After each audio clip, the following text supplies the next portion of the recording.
क्या जैन साध्वी को दीक्षा लेने से पहले करना पड़ता है ऐसा घिनौना काम? और क्यों जैन साध्वी दीक्षा से पहले अपने बालों को नोचकर उखाड़ देती हैं? आखिर जैन साधु या साध्वी कैसा जीवन जीते हैं और वो खाना कहां से लाते हैं? आखिर क्यों जैन साध्वी सफेद वस्त्र ही धारण करती हैं? दोस्तों, आज हम आपको बताएंगे जैन धर्म में पुरुष और महिलाएं दीक्षा कैसे लेते हैं। तो आइए जैन साधु और साध्वी की दुनिया को करीब से देखने का, जानने का प्रयास करते हैं।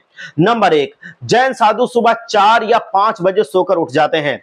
हमारी कहें तो 1-1.5 घंटे की ये इसके बाद मेडिटेशन करते हैं। जैन भाषा में कहें तो प्रतिक्रमण और प्रतिलेखन इसको कहते हैं। आखिर इस मेडिटेशन की प्रक्रिया में क्या होता है? ऐसे तो जैन संत हिंसा आदि कोई भी पाप नहीं करते हैं, लेकिन जाने अनजाने में कोई भी पाप अगर हुए तो वो सब पापों का पश्चाताप ये ऐसे करते हैं। नंबर 2, जैन साधु की शिक्षा सूर्य की पहली किरण से शुरू हो जाती है। जैन ग्रंथ हजारों की संख्या में मौजूद कंठस्थ ये करते हैं। जैन साधु ग्रंथों के अद्भुत श्लोकों को कंठस्थ कर लेते हैं। नंबर 3, लगभग 8:30 बजे तक ये श्लोक होता है। उसके बाद मंदिर में दर्शन और ऐसे छोटे मोटे काम करने के बाद वापस 9:30 बजे के आसपास शास्त्रों के अर्थ सीखते हैं, जिसमें साधु भगवंत अन्य साधुओं को शास्त्रों के रहस्य समझाते हैं। नंबर 4, जैन साधु दिन में एक ही बार खाना खाते हैं। जैन भाषा में कहें तो ये एकाशना होता है, और वो भी सिर्फ दोपहर को। जैन साधु उसमें अग्नि का भी उपयोग नहीं करते। आपको ये सवाल आया होगा कि वो खाना कैसे बनाते होंगे, कैसे खाते होंगे। तो आपको बता दें कि जैन साधु खुद कभी भी खाना नहीं बनाते हैं। वो अनेक घरों में भिक्षा के लिए जाते हैं। जैन भाषा में कहें तो घर के लिए जाते हैं। जैन संत सिर्फ जैनों के घर नहीं बल्कि सभी के घरों पर जाते हैं। बस शर्त सिर्फ इतनी है कि वहां पर मांसाहार नहीं होना चाहिए। जो लोग जैन संतों को पसंद नहीं करते या जैन संतों को भिक्षा नहीं देना चाहते, तो उनके घर जैन संत नहीं जाते, क्योंकि वो नहीं चाहते कि उनके कारण कोई दुखी हो। नंबर 5, सूर्य डूब जाने के बाद जैन संत कुछ भी नहीं खाते।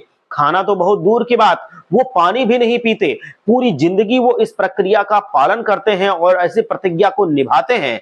नंबर 6, जैन संतों के पास अपना कोई घर भी नहीं होता है। जैनों ने अपने खुद की आराधना के लिए जो उपास्य बनाए हैं उसमें वे रुकते हैं। जैन संत पैदल चलकर एक स्थान से दूसरे स्थान तक जाते हैं और सभी को अहिंसा का पाठ पढ़ाते हैं। नंबर 7, जैन संत सफेद वस्त्र हमेशा पहनते हैं। उनके पास मुश्किल से 1 या 2 जोड़ी कपड़े ही होते हैं। वो कपड़े भी सिले हुए नहीं होते। नंबर 8, सबसे बड़ी बात है, जैन संत पंखा, एसी, मोबाइल, लैपटॉप आदि कोई भी साधनों का उपयोग नहीं करते हैं। इसीलिए वो दुनिया की हजारों गंदगी से दूर रहते हैं। नंबर 9, जैन संत साल में 2 बार लोच करवाते हैं। आखिर लोच क्या होता है? तो जैन संत अपने सर के और दाढ़ी के बाल हाथों से खींच खींच कर निकालते हैं। ये एक ऐसा साहस है जो दुनिया में कोई नहीं करता होगा। बाल खींचकर जड़ से निकालने में कितना दर्द होगा आप महसूस कीजिए। खून भी निकलता होगा। ये बहुत दर्दनाक दृश्य होता है। हमें जैन संतों के मन की ताकत का अंदाजा इससे मिल जाना चाहिए। नंबर 10, संतों के जीवन में ब्रह्मचर्य का पालन सबसे महत्वपूर्ण होता है।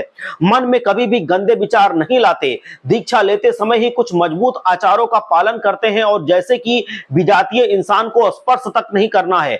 जैन संतों के उपासय में सूर्यास्त के बाद और सूर्योदय से पहले बहनों का प्रवेश बंद होता है, और इसी तरह साध्वी भगवंतों के उपासय में भाइयों का प्रवेश बंद होता है।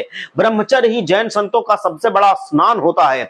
उससे वो अपनी आत्मा को पवित्र करते हैं। जैन साधु भगवंत की तमाम स्त्रियों को अपनी माँ, बेटी या बहन के रूप में देखते हैं, और साध्वी भगवंत दुनिया के तमाम पुरुषों को अपने पिता, बड़े भाई या भाई के रूप में देखती हैं। ये बातें हमने संक्षेप में देखी हैं, और ये देखकर ऐसा कह सकते हैं कि जैन संत अपना जीवन कितनी कठिनाइयों में जीते हैं, और आज के युग में ये बहुत बड़ी बात है। इसीलिए कहते हैं जो साधु बने वो बहुत महान है। हर हर महादेव। जय श्री कृष्ण। राधे राधे।